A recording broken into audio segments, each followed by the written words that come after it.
Chapter 11, Personnel and Security. The learning outcomes include: identify the skills and requirements for information security positions, list the various information security professional certifications, and identify which skills are encompassed by each. Discuss and implement information security constraints on the general hiring processes. Explain the role of information security in employee terminations, and describe the security practices used to regulate employee behavior and prevent misuse of information. Section 1, Introduction to Personnel and Security. The learning outcomes for this section include: identify the skills and requirements for information security positions. Let's start by looking at personnel and security. The Infosec department is an important component of the organizational security plan. Information security must be carefully structured and staffed with appropriately skilled and screened personnel. It further requires that the proper procedures be implemented into all human resources activities, including hiring, training, promotion, and termination practices. Thus, selecting an effective mix of information security personnel requires that you consider a number of criteria. Some are within the control of the organization, and others are not. Historically, when the demand for personnel with critical information security technical or managerial skills rises quickly, the initial supply often fails to meet it. That's happened with information security. As demand becomes known, professionals enter the job market or refocus their job skills to gain the required skills, experience, and credentials. This is true for all fields, but is especially relevant to the growing need for trained information security professionals. Let's take a look at the cybersecurity workforce demand and projections.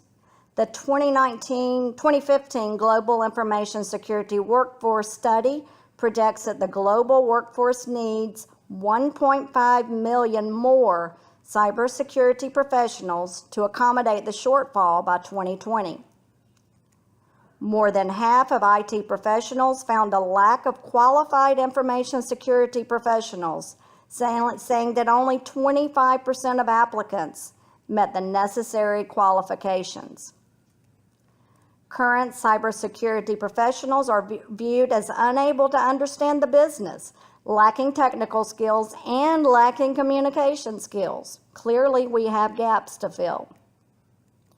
The fastest growing demand for cybersecurity is in industries managing consumer data. That's not a surprise, is it? People want their data to be protected, and laws are in place that do provide the data owner with some rights of privacy. A few more numbers to demonstrate the cybersecurity workforce shortage. Cybersecurity postings took 8% longer to fill than IT job postings overall. And we have an IT workforce shortage too, so that doesn't bode well for those seeking to find qualified Infosec professionals. Some of the areas required for cybersecurity professionals include Infosec, network setup, auditing, network protocols, core database, coding and scripting, and systems administration. Clearly, technical skills related to Infosec professionals are in short supply. Only 10% of Infosec professionals are women. Why is that? Is the field doing something to discourage women, or do women simply not enjoy Infosec-related activities? Note that women comprise a similarly low percentage of the IT workforce in general, but it's even worse in Infosec. Some of the recent stories about Silicon Valley have indicated that some men created hostile work environments for women, or really for anyone unlike them, which would be male and white or Asian. It's nice to see that some of these companies are taking a closer look in the mirror and trying to ensure encouragement for a richly diverse applicant base. Computer and mathematical occupations will grow at 18% through 2024, which is much higher than the average job growth in other fields. Some of the fastest growing skills in cybersecurity include Python, HIPAA, bet that one doesn't surprise you, risk management, internal auditing, and audit planning. Many of these positions will be relevant to the needs of all healthcare organizations. What are the hardest to find skills? Software architecture, internet security, legal compliance, computer forensics, and internal auditing, to name a few. Many of these positions are relevant to the healthcare field. So what can we do to move the Infosec discipline forward as we hire qualified professionals to fill the jobs available? First, let's look at how we can move the Infosec discipline forward. The general management community of interest should learn more about the requirements and qualifications of both information security positions and relevant IT positions. Further, we need upper management to learn more about information security, budgetary, and personnel needs. The IT and general management communities of interest must grant the information security function and CISO an appropriate level of influence and prestige, preferably a C-level executive that reports directly to the CEO or president. Second, when hiring Infosec staff at all levels, organizations should look for individuals who understand how organizations are structured and operated, and recognizing that Infosec is a management task that cannot be handled with technology alone. Hire professionals who work well with people in general, including users, and communicate effectively using both strong written and verbal communication skills. I've said it before and I'll say it again. If you know technology and have technical skills and can communicate with people, you can rule the world. Upper management should acknowledge the role of policy in guiding security efforts and commit to developing Infosec policies. Managers in the organization should understand the essential role of information security education and training, which helps make users part of the solution rather than part of the problem. Remember security education, training, and awareness, CETA, that we talked about so much? We need management to feel as passionate about CETA as Infosec professionals do. It is important that managers in the organization perceive the threats facing an organization, understand how those threats can become transformed into attacks, and safeguard the organization from information security threats or attacks. Further, managers should understand how technical controls can be applied to solve specific information security problems and understand IT and Infosec terminology and concepts in general. In summary, there is a continued shortage of Infosec professionals, and it's not projected to change in the near future. If you're interested in Infosec, now is the time to update your skill set.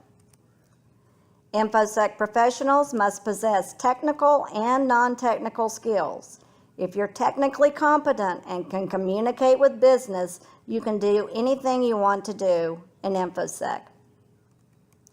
Managers must be aware of the importance of Infosec and must hire appropriate personnel to fill gaps in the organizations. It's hard to do given the skill shortage, but you can't let Infosec slip. Infosec needs a seat at the table with a C-level executive for Infosec who reports to the CEO president. Alternatively, a CISO or senior IT manager or CSO who reports to the CIO gives Infosec a seat at the table, albeit through the CIO. We continue Chapter 11, Personnel and Security. Section 2, Security Personnel. This section will cover the following learning outcome: Identify the skills and requirements for information security positions. Information security positions can be classified into one of three areas: those that define, those that build, and those that administer. Let's start with definers. They provide the policies, guidelines, and standards. They're the people who do the consulting and the risk assessment and develop the product and technical architectures. They are typically senior people with broad knowledge, but perhaps not a lot of depth. Next is builders. These are the real techies, the ones who create and install security solutions. Finally, you have the administrators. They operate and administer the security tools, the security monitoring function, and the people who continuously improve the processes. This is where all the day-to-day hard work is done. Here is one example of possible Infosec positions and reporting relationships. Here you have a Chief Security Officer to whom an information security consultant may report. Information and physical security management report to the CSO. An Infosec administrator and Infosec both report to the Infosec manager.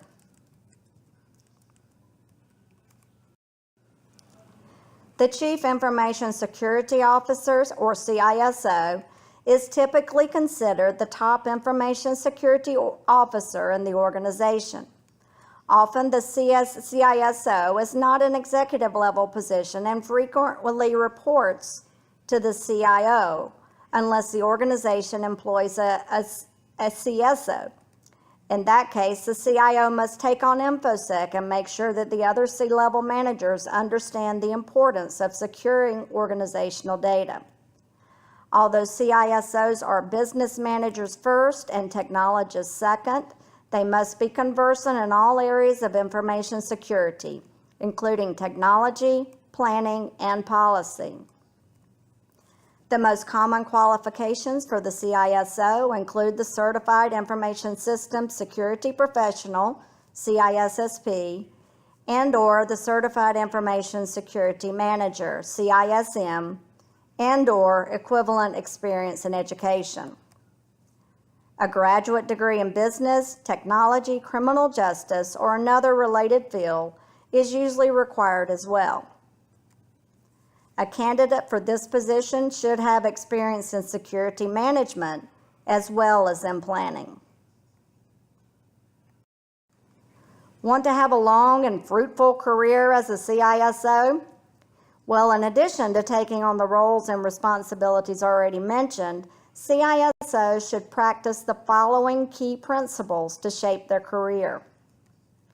Practice business engagement. Here, the CISO should build professional relationships with key stakeholders in the organizations. Focus initiatives on what is learned. Knowledge gained becomes a tool in developing and prioritizing efforts for the Infosec department. Align, target, and time initiatives. Convey resource availability and constraints to the organization to maintain support and confidence. Deliver services. Maintain a professional sales and service perspective to enhance the organization's opinion of the Infosec department's value. Establish and maintain credibility. Promote the value of the Infosec department, its skill, expertise, and quality of efforts. And finally, manage relationships. Understand the decision makers in the organization and cultivate professional relationships with them. A security manager is accountable for the day-to-day operation of all or part of the Infosec program. They accomplish objectives identified by the CISO and resolve issues identified by the technicians. Security managers are often assigned specific managerial duties by the CISO, including policy development, risk assessment, contingency planning, and operational and tactical planning for the security function. Management of technology requires an understanding of the technology that is administered, but not necessarily proficiency in its configuration, operation, or fault resolution. It is not uncommon for a security manager to have a CISSP or CISM. These individuals must have experience in traditional business activities, including budgeting, project management, personnel management, and hiring and firing. They must be able to draft middle and lower level policies as well as standards and guidelines. Several types of information security managers exist, and the people who fill these roles tend to be much more specialized than CISOs. The role of security technician is typically an information security entry-level position, albeit a highly technical one.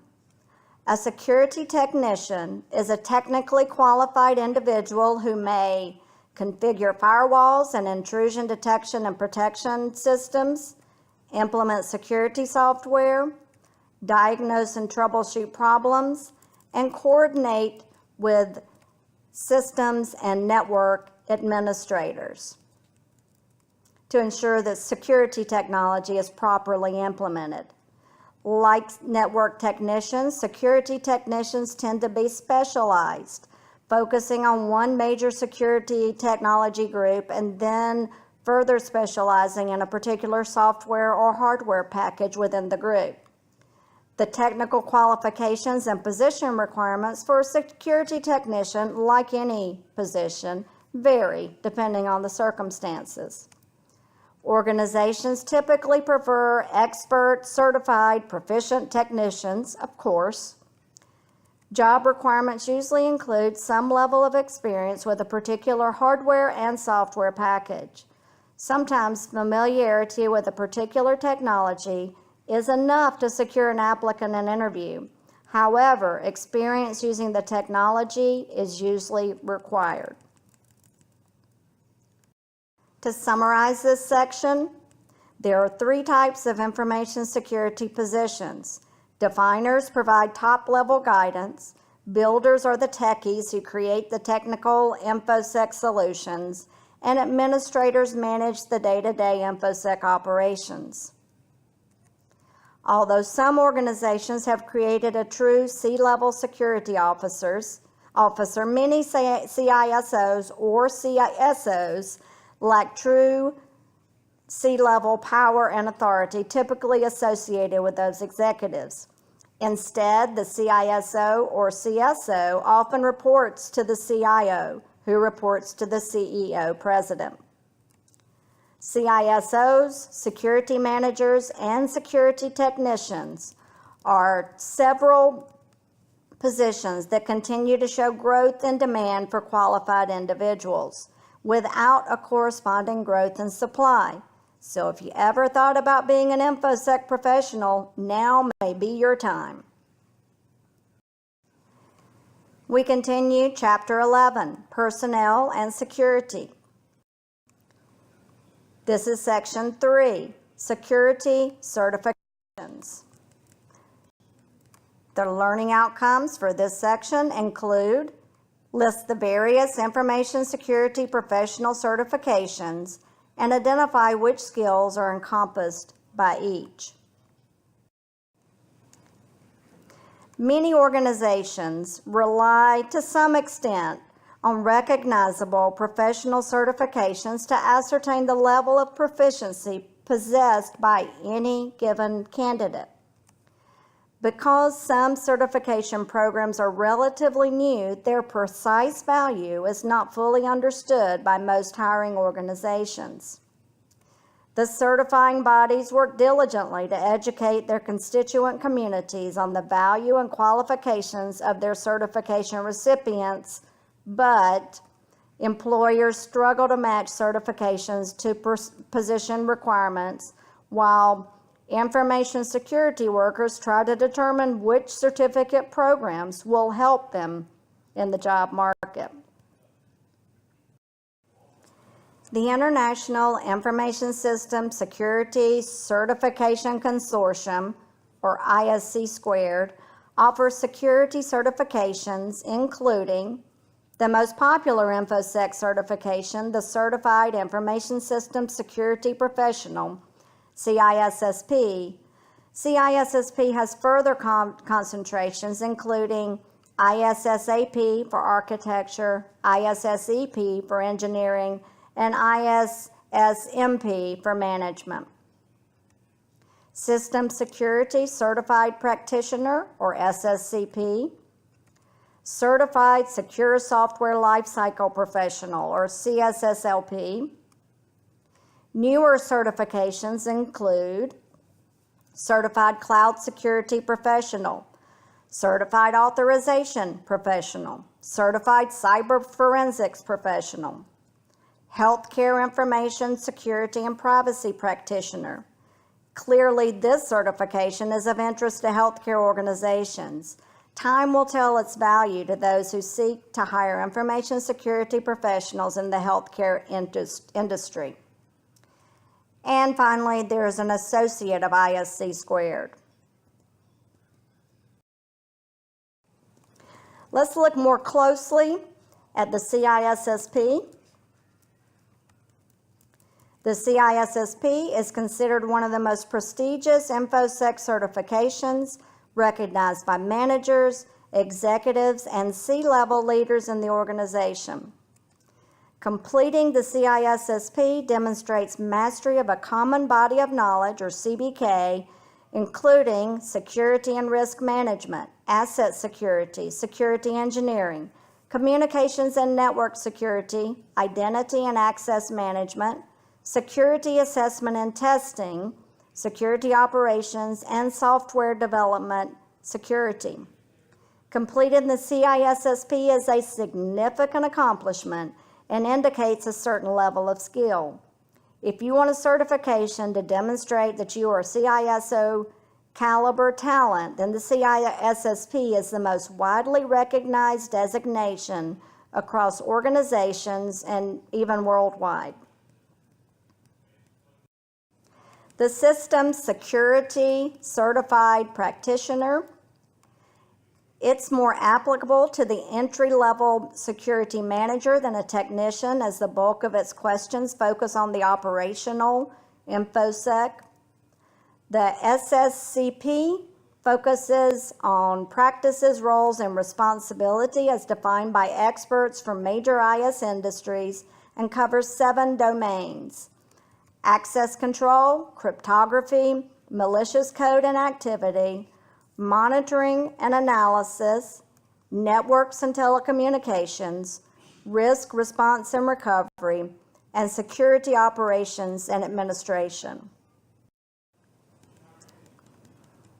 Formerly known as the Information Systems Audit and Control Association, ISACA promotes 4 certifications: Certified Information Security Manager, or CISM, Certified Information Systems Auditor, CISA, Certified in the Governance of Enterprise IT, CGEIT, and Certified in Risk and Information Systems Control, CRISC. Let's look at the CISM certificate. This credential is geared toward experienced information security managers and others who may have information security management responsibilities. The CISM can assure executive management that a candidate has the required background knowledge needed for effective security management and consulting. The CISM covers information security governance, information risk management and compliance, information security program development and management, information security incident management. SANS developed a series of security certifications known as the Global Information Assurance Certification, or GIAC. These certifications are primarily technical in nature. With the introduction of the GIAC Security Leadership Certificate, GSLC, The GIAC Information Security Professional and the GIAC Certified Project Manager certification now offers more than just technical certifications. EC Council's certified CISO tests not only security domain knowledge, but also executive business management knowledge. The certified CISO domains include the following: Domain 1, governance, including policy, legal, and compliance. Domain 2, IS management controls and auditing management. Domain 3, management, project, and operations, including projects, technology, and operations. Domain 4, information security core competencies. And Domain 5, strategic planning and finance. The Computing Technology Industry Association, or CompTIA, the organization that offered the first vendor-neutral professional IT certifications, the A+ series, they now offer several security-related certifications.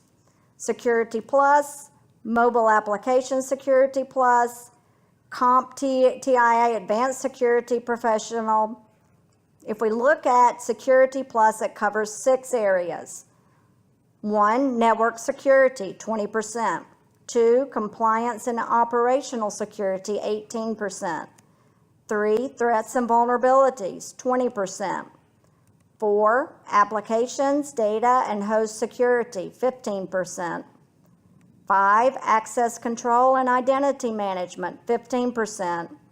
And 6, cryptography, 12%. Security Plus offers a balanced coverage of the topics with 20% for network security and threats and vulnerabilities down to 12% for cryptography. CompTIA Advanced Security Practitioner, CISSP, covers 5 categories with more focus on enterprise security, which is 30% of the coverage, while the other categories account for 16 to 20% each. 2, risk management and incident response, 20%. 3, research and analysis, 18%. 4, integration of computing, communications, and business disciplines, 16%. And 5, technical integration of enterprise components, 16%. The Certified Computer Examiner certification is a computer forensic certification provided by the International Society of Forensic Computer Examiners. It covers the following categories: ethics and law, 5%, hardware, 5%, networks, 5%, operating systems, file systems, 20%, preparation, 5%, acquisition, 10%, authentication, 5%, analysis, primarily NTFS, 25%, presentation and reporting, 15%, media geometry, 5%. As you can see, CCE emphasizes operating systems and analysis at 20% and 25% each, with the other categories ranging from 5 to 10%. Well, let's just go out and get all the certifications. Then everything is covered. Clearly, that's not a manageable proposition. Certifications cost money, and the more well-recognized ones can be very expensive. They don't want people to go out and get certification after certification without being properly prepared and qualified. Oh darn, that's what we plan to do. Those serial certifications look good on the resume, but what does it say about your expertise and focus? Given the nature of the knowledge needed to pass the examinations, most experienced professionals find it difficult to do well without at least some review. Review takes time, and most people do not have unlimited time to devote to preparing for the test. Most examinations require between 2 and 3 years of work experience as well, and they are often structured to reward candidates who have significant hands-on experience. Your work experience will not prepare you for every single certification, or it's unlikely to do so.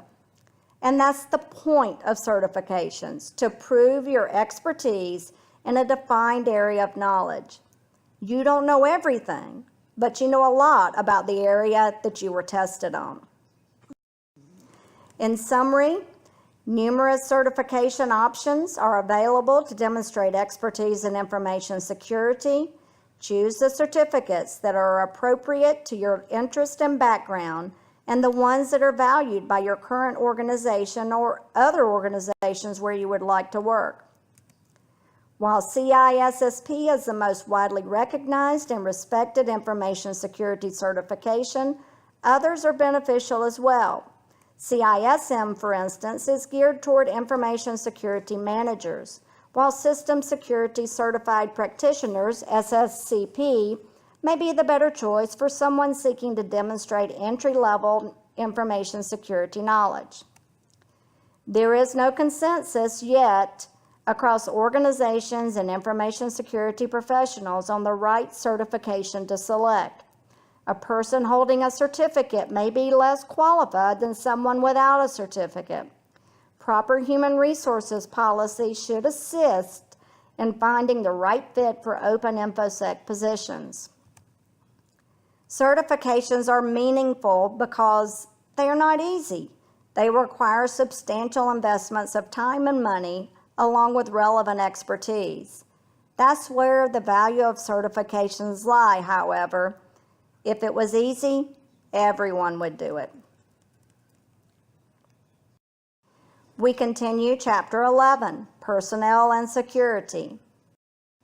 This is Section 4, Security Employment Practices. The outcomes for this section include discuss and implement information security constraints on the general hiring process, and explain the role of information security in employee terminations. Before we look more closely at hiring of information security professionals, let's take a closer look. Where do information security professionals come from? We know that there aren't enough people trained to meet Infosec hiring needs, and supply is not projected to catch up with demand anytime soon. However, some careers naturally allow those who are interested a path to information security.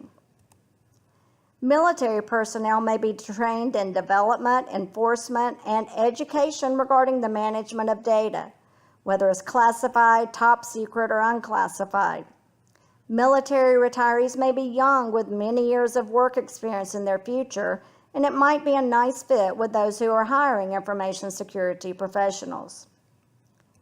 Similarly, law enforcement officers will receive training on strict adherence to policy, physical security, and problem investigation.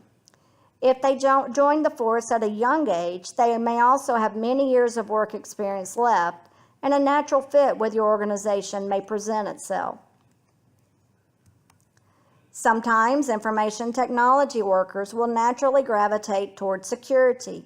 As they are working with security, they may receive on-the-job training as well as training from experienced peers, and they may find they have an interest in information security. If they are in-house, you may have an ideal candidate. You know him or her and their work experience in the past, and you may have a good idea of their Infosec capabilities. Finally, you may find Infosec professionals who recently graduated from college degree programs. While these recent graduates may have little real-world experience, they may have substantial hands-on training from the university, and they may have internships or co-ops in their backgrounds. With these Infosec professionals, there is a risk because you don't know them and they are young career-wise and may not know what they want to do. But if you find the right path, the right fit, you may have an employee for many years. There are other paths to information security, but these are a few of the more common ways that professionals find themselves interested and employed in information security careers.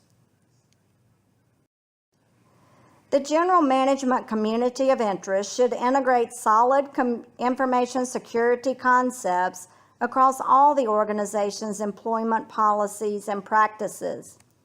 including information security responsibility into every employee's job description and into subsequent performance reviews, can make an entire organization take information security more seriously. Some hiring issues should include that should include Infosec components include background checks. If the employee will handle any money or sensitive personally identifiable information or anything of value, it's worthwhile to complete a background check on them. The cost in terms of money and time may be worthwhile if you learn more about the trustworthiness of the potential employee. Some potential Infosec professionals may have signed covenants not to compete. You should ask the potential employee if they are subject to any covenants not to compete. If there is any doubt, you should contact previous employers. You don't want to violate these types of covenants, which are enforced similarly to contract law. Remember certifications? With today's technology, I can print a certification for myself in about 5 minutes. Verify any certifications by contacting the certificate issuer. You don't want to put an unqualified, dishonest person in a position of Infosec responsibility. You certainly should provide a potential or new employee a list of policies that must be followed. They should indicate that they have read and understand the policies, either through a standard signature or e-signature. Reinforce regularly with security education, training, and awareness. Finally, if the employee will be working under a contract with you, make sure that it clearly specifies terms of employment. How long will they work for you? Do you specify the hours and provide space?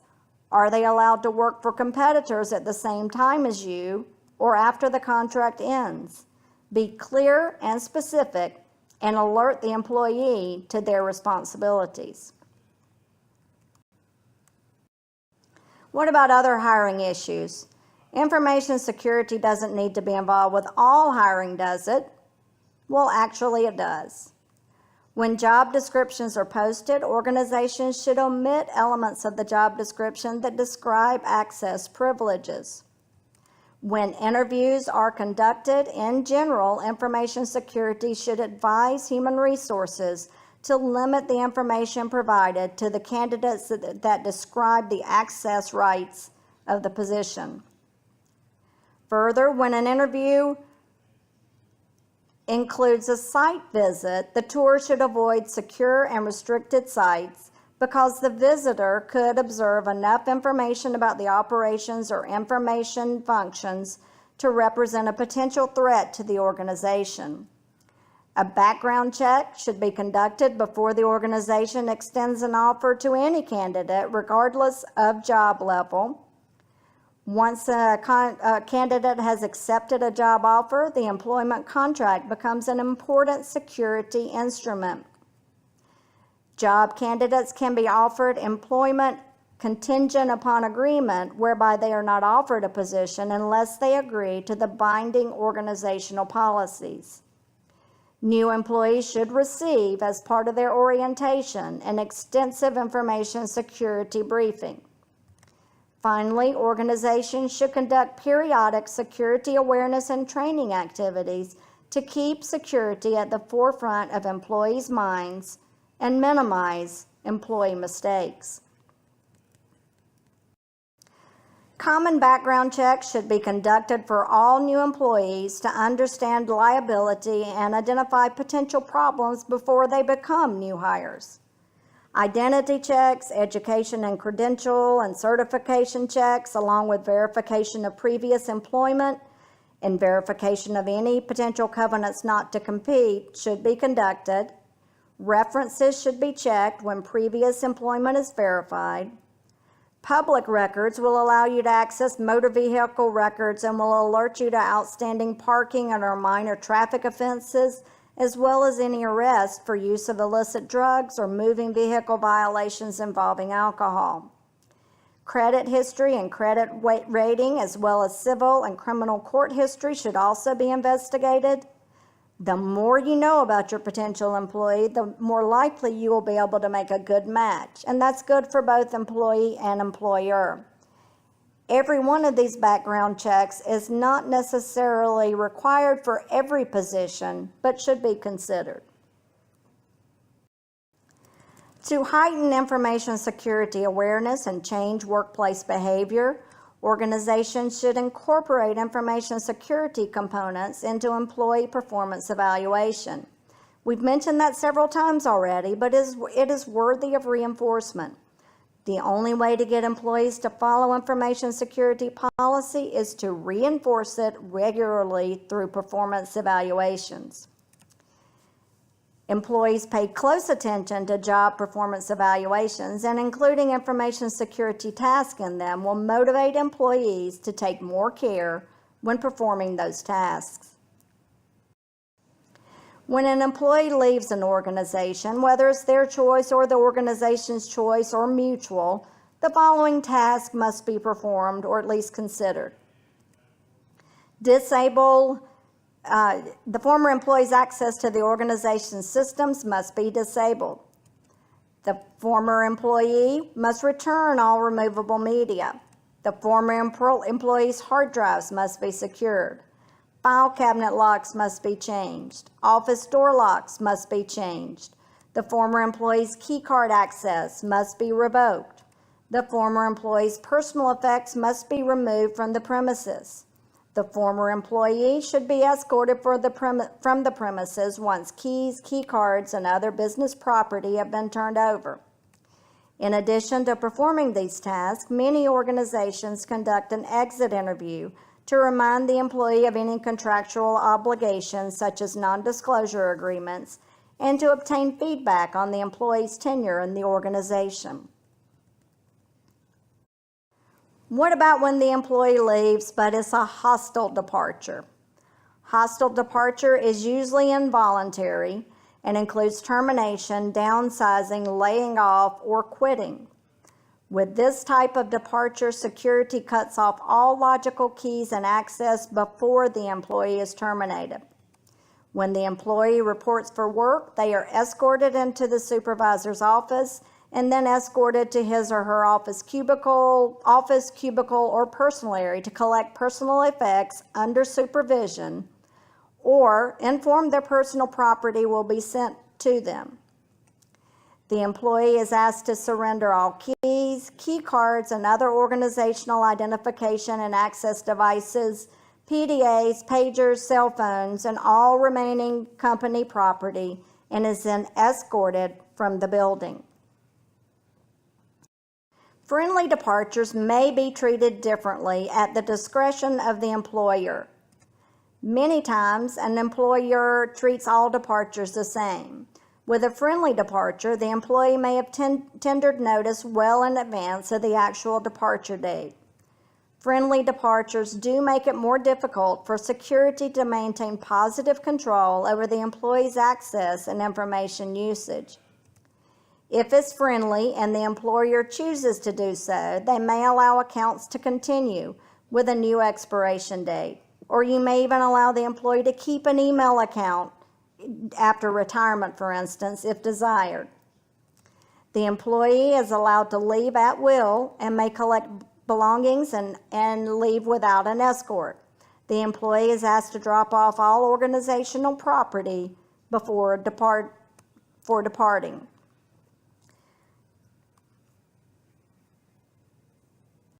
In summary, information security policies should be followed when employees are hired and when they leave an organization. While some employers treat all departures the same, friendly terminations may receive much more leniency than hostile terminations. Employee history should be understood prior to hire. Background and credit checks, among others, should be conducted. Previous employment history and covenants not to compete should be verified prior to hire. Potential employees should only be provided Infosec policies and procedures after hire. Treat the hiring process on a need-to-know basis only. We finished Chapter 11, Personnel and Security. This is Section 5, Personnel Security Controls. This section will include the following learning outcome.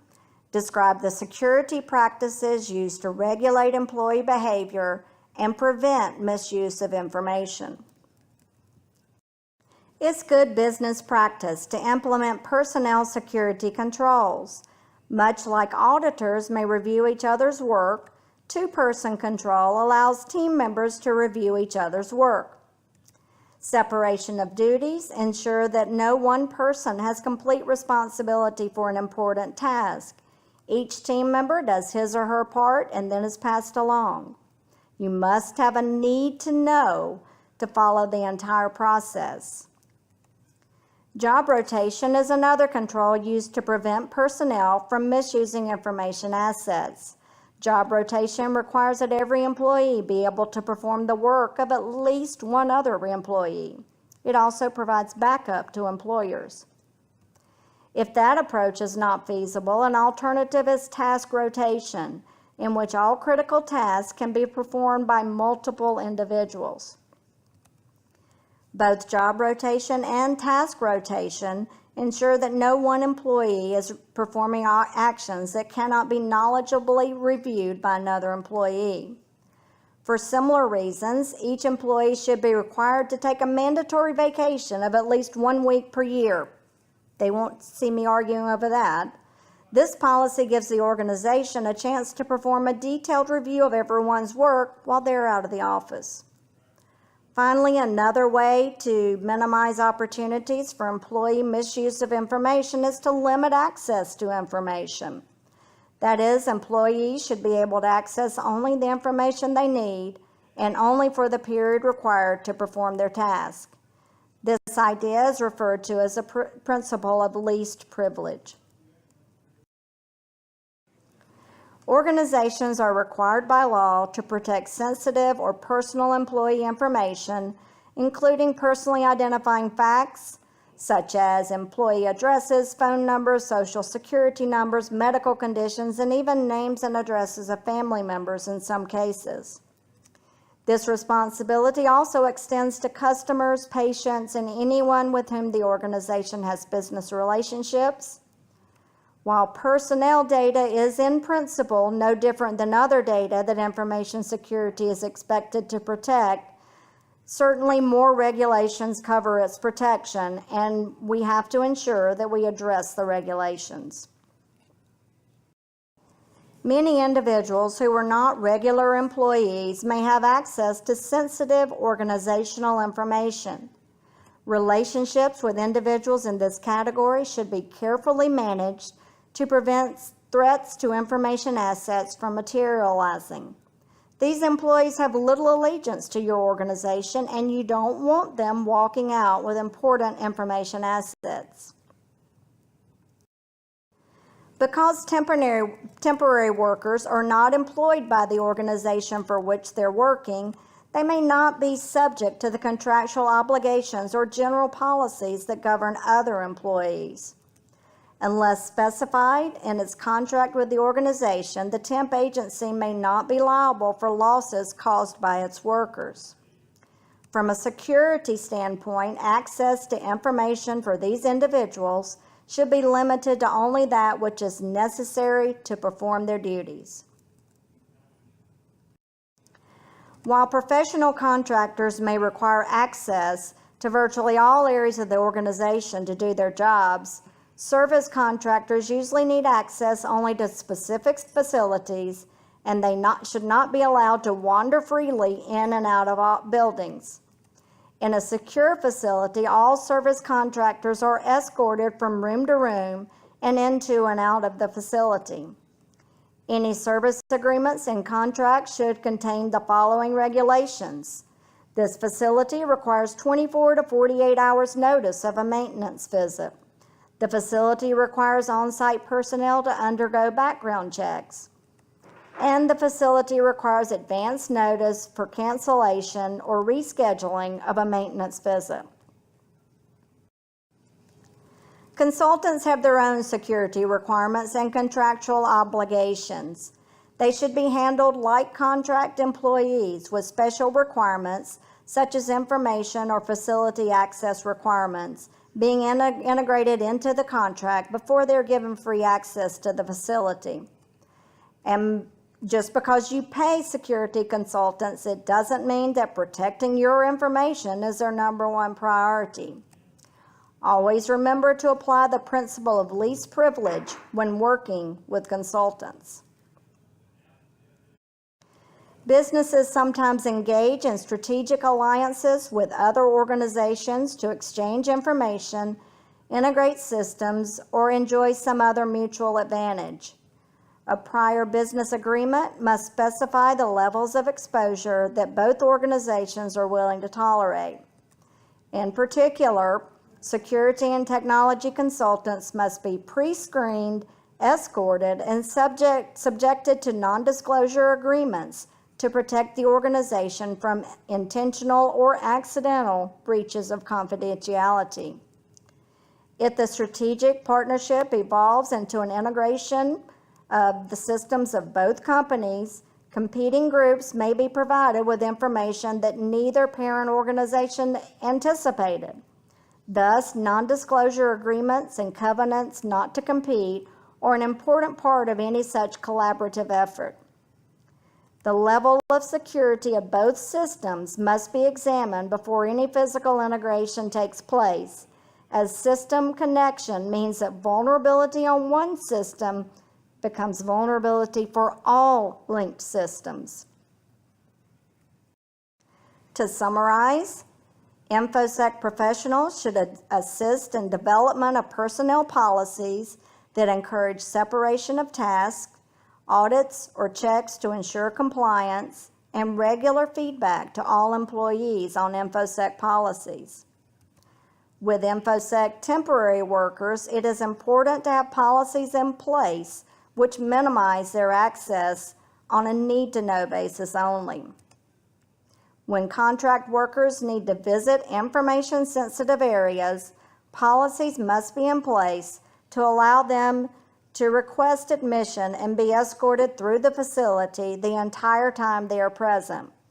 Temporary workers are just that, temporary, and they may have little loyalty to the organization.